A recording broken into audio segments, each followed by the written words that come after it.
우리 다 같이 하나님의 말씀 봉독하도록 하겠습니다. 베드로후서 1장 5절 말씀과 빌립보서 3장 7절에서 9절 말씀, 우리 서로를 향해서 예수님 때문에 행복하십시오라고 인사하도록 하겠습니다. 예수님 때문에 행복하실 수 있기를 바랍니다. 풍성한 추수를 맺는 것처럼 그런 한 주가 되시길 바라겠습니다. 제가 지금 하반기에 책길모 오후반과 저녁반을 함께 나누고 있습니다. 첫 번째 책이요, 생각한다는 것이 어떤 건가. 그리스도인들이 생각지도 않고 생각이라고는 중요한 하나님 주신 귀한 도구를 사용하지 않고 그냥 무턱대고 믿고 그것이 옳은 것인처럼 그렇게 살아가는 그 삶을 한번 나눠보자 라고 해서 조금 어렵지만 생각한다는 것의 책을 가지고 3주간을 통해서 함께 저녁반과 오후반을 통해서 한 10명 정도가 함께 나누는 시간을 가졌습니다. 생각 없다는 것, 그것이 어떠한 결과를 맺는지 역사적으로 많이 증명이 돼요. 그 중에 하나가요, 유대인들의 600만 학살입니다. 독일인들이 대부분 다 루터교 사람들이에요. 예수를 믿는다고 말하는 사람들입니다. 그들의 손에 의해서 유대인들이 600만 그 이상의 사람들이 비참하게 죽어나갔어요. 그 주된 역할을 감당했던 사람이 아돌프 아이히니만이라고 하는 사람이거든요. 그 사람은 옆집에 있는 아저씨와 똑같은 사람이에요. 악마의 얼굴을 하고 머리에 뿔이 달린 사람이 아닙니다. 저와 우리랑 똑같은 사람이에요. 같이 지내면은 정말 친절하고 착한 사람이다라는 것이지요. 하지만 그가 유대인의 600만 명을 가스실로, 생매장으로, 총으로 죽이는 모든 일들에 가장 중요한 일을 감당했던 사람이 그 사람이었습니다. 그 사람은 생각이 없었을까요? 생각을 했어요. 하지만 계산적으로만 생각했습니다. 이들을 효과적으로 죽임으로 말미암아 내가 얼마나 많은 부와 지위를 누릴 수 있을 것인가? 죽음의 생각을 하고 있었다라는 거죠. 생각도 생각 나름입니다. 어떤 생각을 하느냐에 따라서 살려내는 생각을 할 수도 있고 죽여내는 생각을 할 수도 있다라는 거죠. 성도도 마찬가지입니다. 생각하지 않고 신앙생활을 하다 보면 그 삶이 누군가에게 상처를 주는 일들이 허다하다는 거예요. 지식에 기초한 생각, 배움을 기초한 생각을 하지 않으면 자기는 옳다고 생각하는 말과 행동을 하지만 밟는 사람에게 입장에서는 그게 상처가 되고 도전이 되고 공격이 될 수도 있다라는 거죠.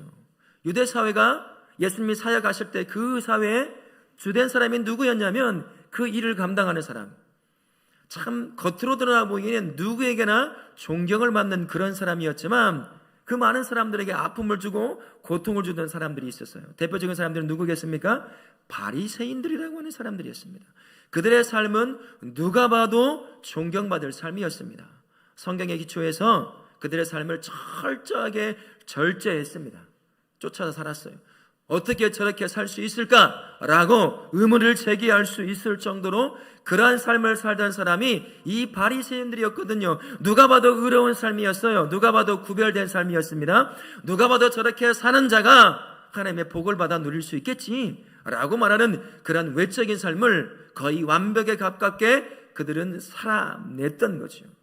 그러나 어느 순간부터요, 그들의 삶이 겉으로 드러난 그 의로운 삶이, 구별된 삶이, 덕이라고 할 수 있는 그런 삶이 부정적인 작용을 하기 시작해요. 사람들을 판단하기 시작했습니다. 판단이라고 하는 것은 반드시 마지막 종착점을 가게 되어 있거든요. 거기가 어딜까요? 정죄입니다. 판단을 한번 시작하면 그 다음에 머무르는 곳, 마지막 곳이 정죄예요. 이들이 그랬습니다. 우리처럼 살지 못하는 일반 유대인들을 바라보면서 어떻게 저렇게 살 수 있을까라고 판단을 하기 시작하죠. 결국엔 그들을 정죄예요. 죄인 취급을 하는 거예요. 이것도 못 사는 존재, 이렇게도 못하는 사람, 그러니 너희들이 복 못 받는 거지 라고 했던 사람들이 겉으로 보이기에는 정말 구별되고 의로운 삶을 살았던 사람, 바리새인들이었습니다. 그러나 성도가 그들을 욕할 게 못 된다는 사실을 알았어요. 성도도요, 신앙생활에 연륜이 쌓여져 가기 시작하면 바리새인 못지않은 사람이 되더라라는 겁니다. 자기가 살아왔던 삶의 기준을 그것을 가지고 사람들을 판단하기 시작해요. 여러분들이 저와 우리가 살아왔던 여러 진리 외의 삶의 신앙의 여러 형태들은요, 이래도 되고 저래도 되는 거예요. 옆으로 가도 되고 뒤로 가도 되고 오른쪽 것을 선택해도 되고 왼쪽 것을 선택해도 되는 것들이 거의 대부분입니다. 하지만 그것이 어느 순간 내 삶의 틀, 깰 수 없는 틀로 딱 만들어져서 그 틀 안에 들어오지 못하는 사람들, 자기처럼 행동하고 말하지 않는 그런 사람들 향해 바리새인처럼 판단해요. 그걸 모르는 다른 사람이 봤을 때는 그 성도의 삶이 야, 정말 예수 잘 믿는 삶이구나 이렇게 여길 수 있겠지만, 그러나 다른 한편으로 보면 그 삶이 누군가를 판단하는 삶이 되더라고요. 그러다가 결국에는 정죄하는 삶이 되는 거예요. 바리새인과 별반 차이가 없는 삶을 사는 거죠. 이런 성도의 삶을 두고 바울이 지금 믿음 위에 덕을 세워야 할 텐데 그 덕을 덕답게 만들 수 있는 것을 공급하라고 얘기합니다. 그게 뭐냐면 지식이라고 하는 거예요. 여러분, 지식이 뭘까요? 바울이 말하고 있는 지식은 구원과 관련이 없습니다. 다른 말로 하면 성도가 다른 사람께 함께 어울려가는 삶에 필요한 것들, 우리 책길모를 통해서 이런 성도가 있다는 것을 함께 나눴습니다. 믿음은 정말 열정이 있어요. 그러나 예수님이 없는 사람과 함께 어울리는데 공통으로 가지고 있어야 될 상식 수준도 못 가지고 있는 성도들이 있다는 거예요. 교회 안에서는 믿음 좋은 사람이에요. 교회 밖만 나가면 상식 가지고 있는 예수님이 없는 사람들이 살아가는 그 수준도 못한 삶을 살아가는 사람이 있다는 거죠. 교회만 오면 믿음 좋은 사람으로 소문이 나 있지만 밖에만 나가면 보통 함께 공유하는 어울려 살아가는 사람들과 함께 어울릴 수 있는 상식도 못 맞춰주는 저질스러운 삶을 살아가는 그러한 삶이 있다라는 거죠. 성도가 그럴 수 있다는 거예요. 성도가요, 사람들이, 믿는 사람들이 인정해주는 그 덕과 같은 그런 거룩한 삶을 살아간다고 생각을 하겠지만, 그러나 어찌 보면 안 믿는 사람들과 함께 공유하는 상식도 수준도 맞지도 않는 삶을 살아갈 수 있다는 거죠. 이게 덕이라고 하는 것, 겉으로 드러나는 것, 그게 거룩한 삶이거든요. 내 안에 예수의 신성한 성품을 쌓아가는 그 삶이 겉으로 드러나면 구별된 삶으로 나는 것이고 성품으로 드러나게 되어 있는 거거든요. 근데 그 성품이 교회 안에서만 작동하는 성품이 되고 교회 안에서만 구별되는 성품이 돼요. 교회 밖만 나가면 똑같아요. 아니, 상식도 못 맞춰주는 수준으로 떨어져 있는 그리스도인들이 얼마나 많은지 모릅니다. 소문으로 들려와요. 이런 말도 들어봤어요. 쌈꾼이라는 단어까지 들어봤어요. 성도를 향해서 누군가가. 이게 바로 겉모습만 하나님이 보시기에, 사랑하는 성도들이 보기에 바리새인처럼 거룩하고 구별된 삶을 사는데 실제 어울려져가는 삶 가운데서는 아니더라는 거예요. 왜 그렇더나? 지식이 없다는 겁니다. 그럼 여기서 말하는 지식이 뭐겠어요? 구원과 관련된 지식이 아니라 성도로서 함께 어우러져가는 삶 가운데 어떻게 살아가야 될지 삶에 관한 지식을 말해주는 겁니다. 세상 속에서 나를 성도로 부르신 하나님의 그 뜻과 그 목적이 뭔지를 구별해내는 겁니다.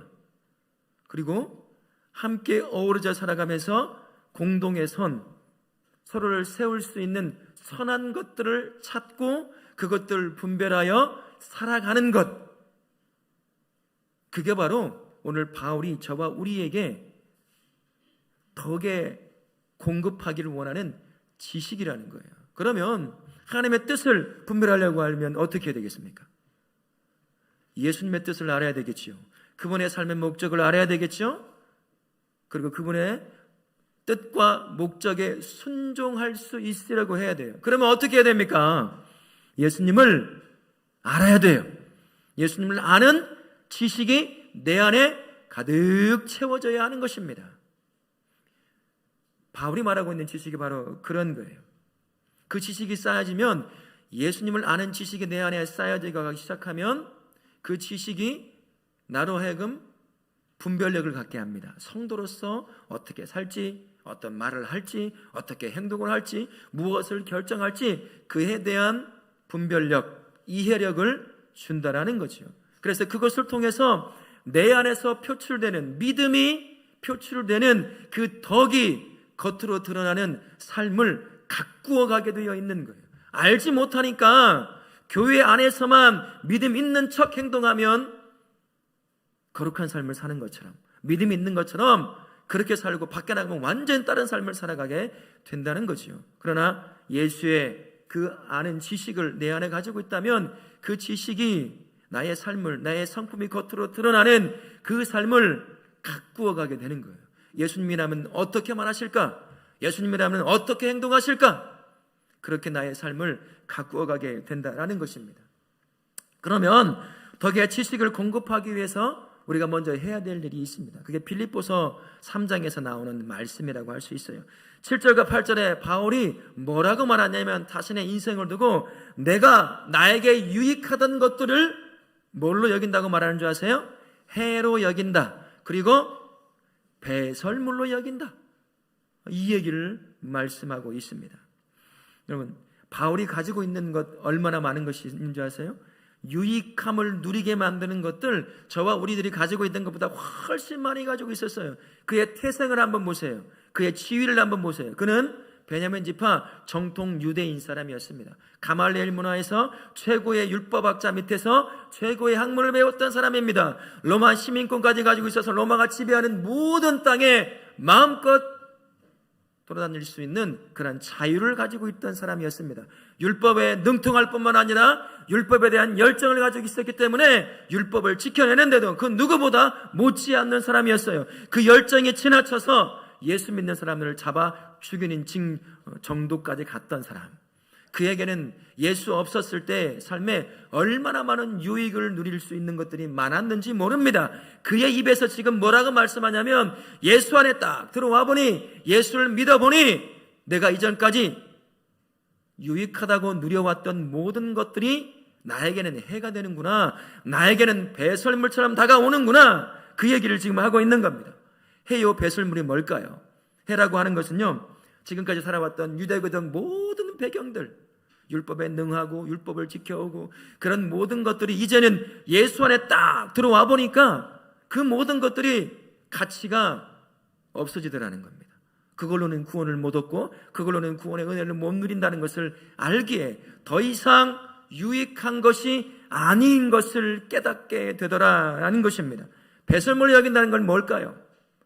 손실이라는 말이에요. 배설물이요, 손실이라는 것입니다.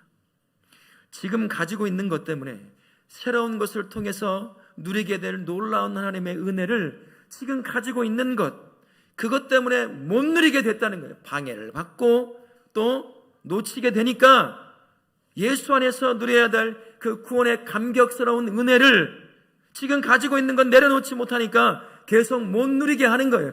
그래서 성도에게 손실을 입힌다라는 의미예요. 그 손실을 입히는 것을 벗어버려야 된다는 거죠. 빼내야 한다는 거죠. 이전의 성경, 우리 성경에는 배설물을 뭘로 번역했을까요? 똥으로 배설했어요. 똥을 머금고 있습니까? 똥은 어떻게 해야 되죠? 빨리 빼내야 돼요. 안 빼내고 품고 있으면 뭐가 됩니까? 변비 걸려요. 도구릅니다. 죽어요. 빼내야 돼요. 더 좋은 것이 들어와 나를 건강하게 살찌울 수 있도록 빼내야 돼요. 빼내지 않으면 손실을 입어요, 내가. 바울이 지금 그 얘기를 하고 있는 겁니다. 예수를 만난 이후에 은혜를 통해 구원을 누려다 보니 지금까지 자기에게 유익함을 주었다고 생각했던 그 모든 것들이요, 아무것도 아닌 것이 드러나기 시작하는 거예요. 그 실체가 드러나기 시작하는 거예요. 그래서 그는 그것들을 전부 배설물처럼 나에게 은혜를 누리지 못하게 만드는 손실을 입히는 것으로 여기고 다 아무것도 아닌 것처럼 빼내어버렸다, 버려버렸다, 그 얘기를 하고 있는 거지요. 예수 안에 있는 성도의 삶도 마찬가지입니다. 가장 비교할 수 없는 유익을 누릴 수 있는 것은 예수 밖에 있을 때 가지고 있던 것으로는 절대로 누릴 수가 없습니다. 그것은요 방해거리밖에 안 돼요. 그것은요 예수 안에서 누릴 수 있는 구원의 은혜를 누리지 못하게 만드는 손실을 입히는 것들밖에 되지 않는다라는 겁니다. 그래서 바울이 고백하잖아요. 예수를 얻기 위해서 가장 고상한 것, 예수에 관한 지식을 얻기를 소망한다라고 말합니다. 그것을 다 벗어버리고 다 빼내버리고 그것으로는 절대 예수 안에서 누릴 수 있는 구원의 은혜를 누릴 수 없기 때문이라는 것, 그 말씀을 하고 있는 거죠. 내가 좋다고 여겼던 것들 이제는 더 이상 유익을 주지 못해요. 그것 붙잡고는 예수 안에 있는 사람만이 누릴 수 있는 그 은혜 절대로 못 누립니다. 돈, 명예, 성공, 권력, 좋은 대학, 좋은 직장, 학원, 공부, 점수 무엇이든 간에 그것만 붙잡고 살면 예수 안에 있다고 말을 해도 절대 예수 안에서만 누릴 수 있는 그 은혜 절대로 못 누려요. 그것이 뭐 할까요? 방해해요. 가로막습니다. 돈 벌어 하는데 예배 드릴 수 있어요? 돈 벌어 하는데 다른 사람들 보고 섬기고 할 수 있겠습니까? 못하지요. 방해거리밖에 되지 않는 거예요. 그래서 바울이 이야기하는 겁니다. 그 모든 것을 해로 그리고 배설물로 여겨라 라고 그렇게 우리에게 명령을 하고 있는 거죠. 그러면 성도가 예수 안에서 누려야 될 그 은혜를 누리지 못하게 만드는 그 해요 배설물과 같은 것들을 어떻게 버릴 수가 있을까요? 내버릴 수가 있을까요? 곰곰이 묵상하며 생각해 보면 우선순위를 바꾸는 일입니다. 여러분의 삶에 예수님보다 앞서 있는 것이 뭐가 있을까요? 보이고 보이지 않는 그 어떤 것이든 예수님보다 중요한 것, 예수님보다 앞서 세워져 있는 것, 나의 삶의 방향을 결정해 주는 것, 그것이 예수님이 아니라고 한다면 다 나에게는 해가 되는 것이고 배설물이 되는 거예요. 그 여러분에게 돈이 될 수도 있어요. 권력이 될 수도 있고 명예가 될 수도 있고 건강이 될 수도 있고 자식이 될 수도 있고 좋은 대학, 점수, 좋은 직장, 이 모든 것, 보이고 보이지 않는 모든 것들이 예수님보다 앞설 수 있습니다. 여러분에게 중요한 것일 수 있어요. 그것 붙잡고 그것 쫓아가면 예수 안에 있다, 예수를 믿는다고 하더라도 예수 안에서 누릴 수 있는 것, 그것 절대로 못 누립니다. 그래서 우선순위를 바꾸셔야 돼요. 여러분의 삶을 이끌어가는 가장 앞에 세워져 있는 것, 그게 뭡니까? 그걸요 버리라는 얘기가 아니에요. 어떻게 하면 될까요? 우선순위를 바꾸는 거예요. 예수님 뒤로 2순위, 3순위, 4순위, 5순위로 계속 미루는 겁니다. 그것이 나를 이끌어가려고 할 때마다 예수님을 가장 앞세우는 거죠. 그러할 때 바울이 고백했던 것처럼, 명령했던 것처럼 그 해요, 배설물과 같은 것들로 인해 예수 안에서 누리는 은혜를 방해받지 않는 겁니다. 여러분의 우선순위를 바꾸셔서 예수님을 가장 앞에 세우시는 그런 성도님들 되실 수 있기를 바랍니다. 뿐만 아니라 예수님을 아는 것을, 얻는 것을 인생의 가장 중요한 것으로, 여러분의 삶에 중요한 것으로 삼으실 수 있기를 바랍니다.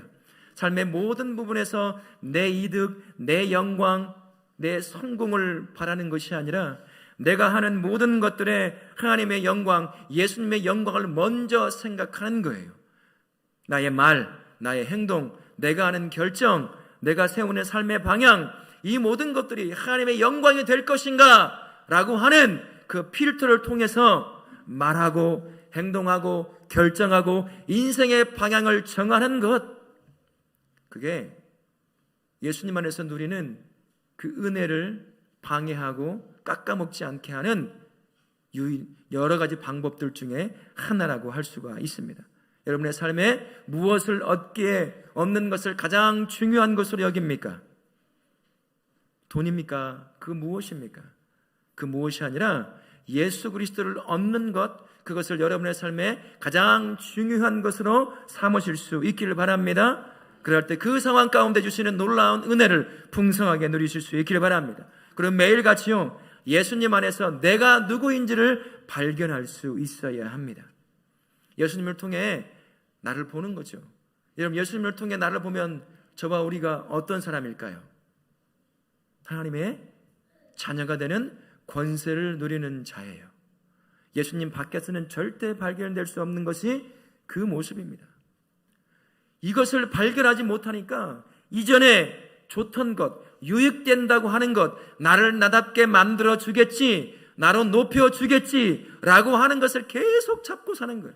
예수를 믿는다고 말하면서도, 예수 안에 있다고 말하면서도, 구원을 받았다고 말하면서도 여전히 예수 믿는 것이 내 안에 큰 기쁨과 즐거움이 되지 않는 이유가 바로 여기 있습니다.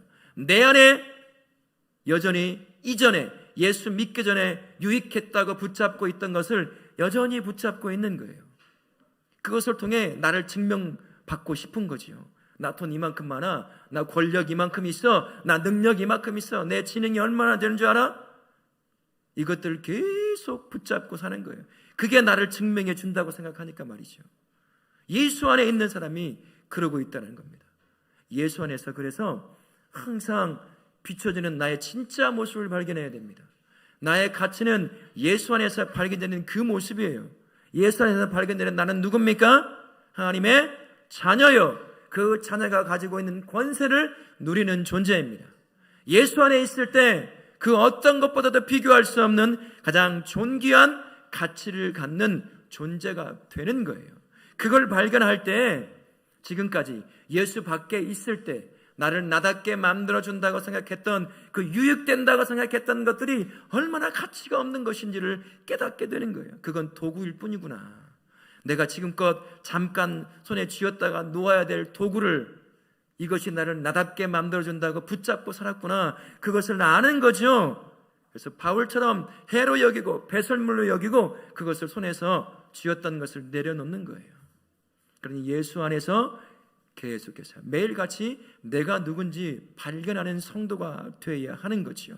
그래야 그 안에서 누릴 수 있는, 예수 안에서만 누릴 수 있는 은혜를 풍성하게 누릴 줄로 믿습니다. 여러분 안에 세워져 있는 게 뭡니까? 여전히 어제까지 나를 유익하게 만들었다고 하는 그것들 붙잡고 살아가고 있습니까? 예수님 안에 있다고 진짜 믿는다면, 예수를 믿는다면, 예수 안에서 누릴 수 있는, 예수 안에서만 누릴 수 있는 은혜를 누리기를 원한다면 그것들을 여러분 뒤로 물리시길 바라요. 그리고 예수님을 얻는 걸 가장 중요하게 여기십시오. 매일같이 예수님 앞에 여러분을 세우세요. 내가 누군지를 계속 잊어먹지 않고 기억해내야 쓸데없는 것에 내 삶을 소비하지 않게 될 것입니다. 그리고 예수 안에서 큰 은혜를 누릴 줄로 믿습니다. 그렇게 배설물로 해로 여기고 떠나보낸 그 빈 공간에 이제 무엇으로 채워야 할까요? 예수님을 아는 지식을 덕에 공급해내야 합니다. 이 덕이라고 하는 것이 내 삶을 통해서 구별된 거룩한 삶으로 드러나게 될 텐데, 이것이 가끔씩 오작동을 할 때가 참 많아요. 바리새인들처럼 다른 사람을 판단할 때가 있습니다. 다른 사람들을 정죄할 때 사용될 때가 참 많아요. 나도 모르는 사이에 그렇게 될 때가 많다는 거예요. 예수 안 믿는 사람 그래도 당연합니다.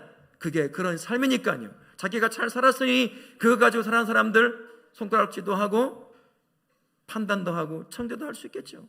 그러나 우리는 예수 안에 있는 성도는 그렇게 할 수 없는 겁니다. 우리에겐 그런 자격이 없어요. 우리는 일방적으로 구원받은 사람이기 때문입니다. 그래서 예수를 아는 지식이 내 안에 공급을 받아야 됩니다.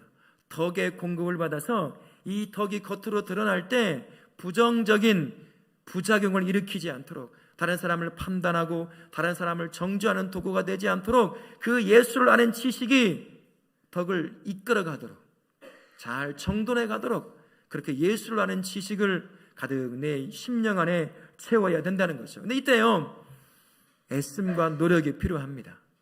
믿음은 누가 주시죠? 믿음은요, 하나님이 주셔야 내가 믿을 수 있어요. 아무리 믿고 싶어도 안 믿어져요. 그러나 내 머릿속에 쌓인 것이 없다 하더라도 성령께서 내 안에 믿음을 주시면 예수를 믿게 되는 것입니다. 이 믿음을 살아내는 덕스러운 삶은요, 근데 하나님이 우리에게 프로그램 시켜서 주입시켜 주지 않아요.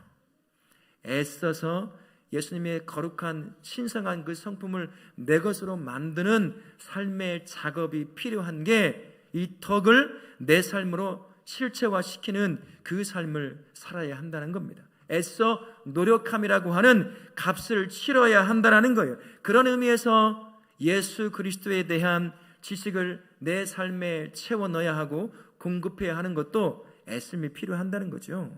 어떻게 예수님에 대한 지식을 내 머릿속에, 내 삶 속에 채워넣을 수가 있을까요? 사복음서를 보는 거예요. 성경으로 돌아가는 겁니다. 사복음서는 주로 누구를 주제로 삼아 기록되었지요? 예수님이에요. 그 안에 예수님이 어떤 분인지, 어떤 삶을 사셨는지, 어떤 말을 하셨는지, 죄인을 향하여 어떤 태도를 가지고 접근하셨는지, 이 땅을 향해 무엇라 어떤 마음을 가지고 품고 살아가셨는지 이 사복음서 안에 그대로 녹아 들어가 있습니다. 그 말씀을 연구하는 거죠. 묵상하는 겁니다. 왜 연구하고 묵상하는 걸까요? 예수님의 삶을 본받기 위해서요. 예수님의 삶을 흉내내기 위해서입니다. 예수님의 말을 해보려고 하고, 예수님의 삶처럼 살아보려고 하고, 예수님의 삶처럼 삶의 방향을 잡아보려고 하는 그런 예수를 흉내내는 그러한 삶을 통해서 예수님에 관한 지식이 내 안에 쌓여져 가기 시작하는 거예요. 그렇게 내 안에 쌓아야 돼야 한다는 거죠. 그래야 그 지식이 겉으로 덕이 드러나는 그 삶을 옳은 방향으로 세워갈 수 있는 겁니다. 그러니 말씀을 가까이 하실 수 있기 바랍니다. 예수님이 뭐라고 말씀하셨는지, 우리를 향해 어떻게 사셨는지 항상 그분을 바라보며 묵상하고 그 삶을 흉내내는 우리 성도님들 되실 수 있기를 바랍니다. 그리고 여기서 멈추면 안 돼요. 섬김의 자리로 나아가야 됩니다. 왜 섬김의 자리로 나아가야 될까요? 예수님이 나를 그렇게 섬기셨기 때문이에요. 우리 예수님의 섬김이 어떤 걸까요? 전지전능하신 예수님이요, 저와 우리와 같은 연약한 육신의 몸을 입고 오셨습니다. 육신의 몸을 입고 왔다는 건 여러분 이해가 되셔요? 눈에 보이지 않는 전지하시고 전능하신 하나님이 저와 같이 육신의 이 몸을 입고 왔다는 것 우리는 잘 이해 못해요. 우리가 하나님이 아니기 때문에. 그러나 알 수 있는 작은 방법 하나가 있습니다. 여러분 혹시 구속복이라고 들어보셨어요? 구속복. 20, 30년 전에 신경정신과의 문제를 갖고 있는 사람들이, 그런 사람들이요 막 날뛰지 못하도록 두꺼운 천으로 만들어진 옷이 있어요. 그 옷을 입히고 다리와 허리와 몸을, 심지어 입까지 가죽 벨트로 꽉 묶어놔버려요. 못 움직이게. 여기저기 뛰어다니고 소리 지르고 막 그런 사람들이 있었단 말입니다. 그런 옷이 있었어요. 지금은 인권의 문제로 사라진 지 꽤 오래되었지만 바로 그런 것 같은 것 아닌가 싶어요. 여러분 구속복 입으면 절대 못 움직입니다. 숨쉬기도 힘들어요. 전지하시고 전능하신 하나님이 인간의 몸을 입고 왔다는 게 바로 그런 모습이 아닐까. 왜요? 뭐 하려고 그렇게 입고 오셨어요? 나를 섬기려고요. 심지어 나와 같은 인생을 살아가면서 저와 우리가 겪는 아픔과 고통과 슬픔과 이 모든 것들을 친히 다 경험하십니다. 그리고 제가 짊어져야 할 가장 극악한 죽음의 십자가를 대신 짊어지셨어요. 뭐 하시려고요? 구원하는 그 섬김을 이루어내시려고요. 우리가 어떻게 예수 그리스도께서 나를 구원하는 그 섬김을 경험할 수 있을까요? 알 수 있겠습니까? 무엇을 통해서 알 수 있을까요? 내가 섬김의 자리로 나아갈 때예요. 그때 억만분의 1쯤 알까요? 경험할 수 있을까요? 그제서야 압니다. 머릿속에 그거 자꾸 채워넣어 봐야 몰라요. 경험하지 못합니다. 내가 시간을 내고 물질을 쓰고 마음을 쓰고 노력하며 지체를 섬기고 교회 공동체를 섬기는 그 자리에 나아가 섬김을 통해서 우리 하나님이, 우리 예수님이 나를 구원하기 위해 이렇게 섬기셨구나 라고 하는 것을 억만분의 100만분의 1, 10억만분의 1을 알 수 있을까요? 그 정도 경험할 수 있는 겁니다. 그런 여러분 섬김의 자리로 나아가실 수 있기를 바랍니다. 그곳에서 예수님의 나를 향한 섬김을 얼마나 경험할 수 있겠어요? 하지만 그 경험을 통해 예수를 아는 지식을 여러분의 삶에 쌓아가실 수 있기를 바랍니다. 그리고 복음 전파의 사명을 다하는 거예요. 우리 하나님이, 예수님께서 나를 구원하기 위해 얼마나 애타셨을까요? 믿으라고 하고 수많은 삶의 사건들을 주고 환경을 주고 때로는 직접적으로 복음을 접하게 만드는데도 고집스럽게 믿지 않던 나를 향하여 우리 예수님이 얼마나 가슴 졸여하셨겠냐는 거예요.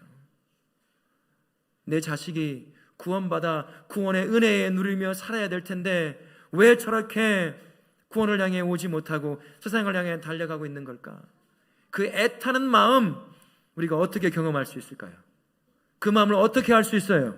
내가요, 복음을 갖고 내 남편에게 복음을 전해보세요. 내 자식에게 복음을 전해보십시오. 내 부모에게, 내 아내에게 복음을 전해보십시오. 그때 조금 알아요. 듣던가요? 예수 믿는다고 말하던가요? 그러던가요? 안 와요. 그때 애타는 심정 여러분 경험해 보셨어요? 이렇게 가다가는 지옥으로 갈 텐데 나만 믿고 천국 가면 어떻게 하나? 그런 마음은 들어보셔요? 드시나요 그런 마음? 그 마음을 경험할 때 날 향한 예수님의 구원하고자 하는 그 갈급한 마음, 애타는 마음을 조금 경험해요. 앞에서 얘기했던 것처럼 억만분의 1 정도 경험할까요? 그렇게 예수님을 알며 내 머릿속의 삶 가운데 예수님에 관한 지식을 채워가게 되는 거죠.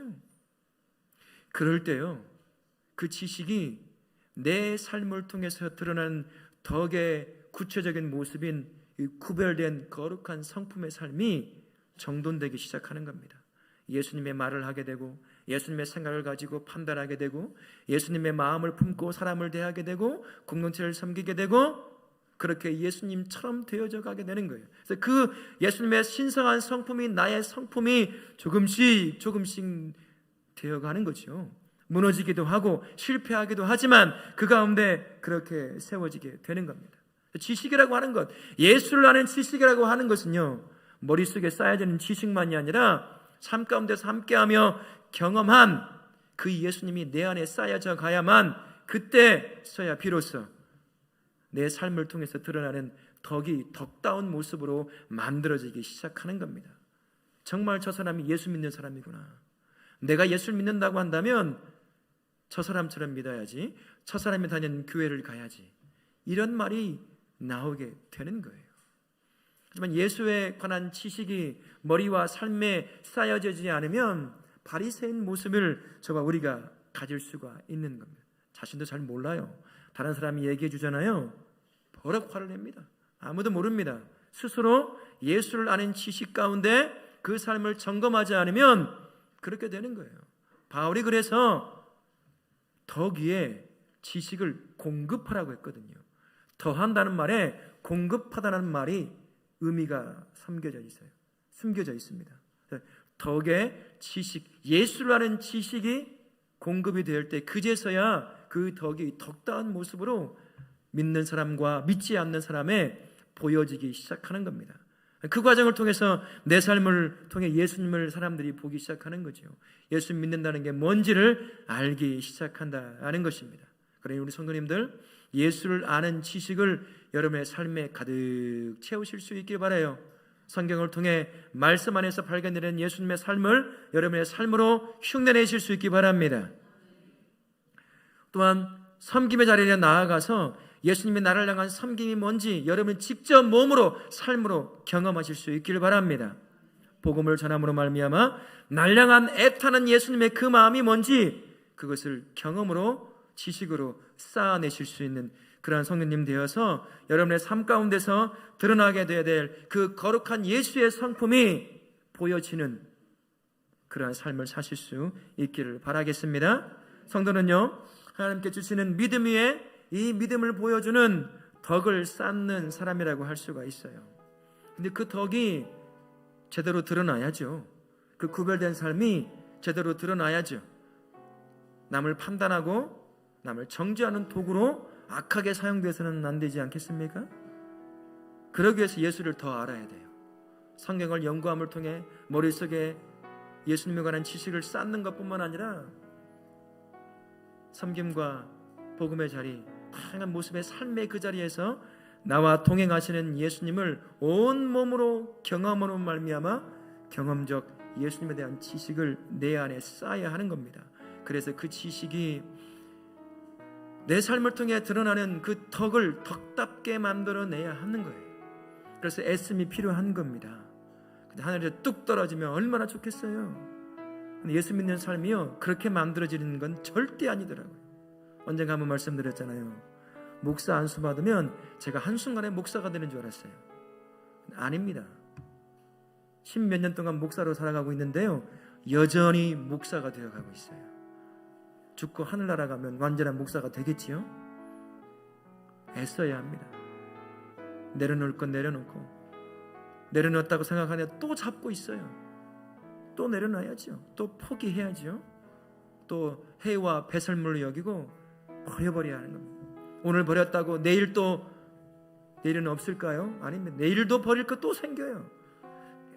말씀을 통해서 버리고 그 안에 예수를 아는 지식으로 계속 채워넣어야 돼요. 머리의 지식으로, 삶의 지식으로. 그래서 그 예수님에 관한 지식이 나의 삶을 갖고 가도록 만들어야 하는 거죠.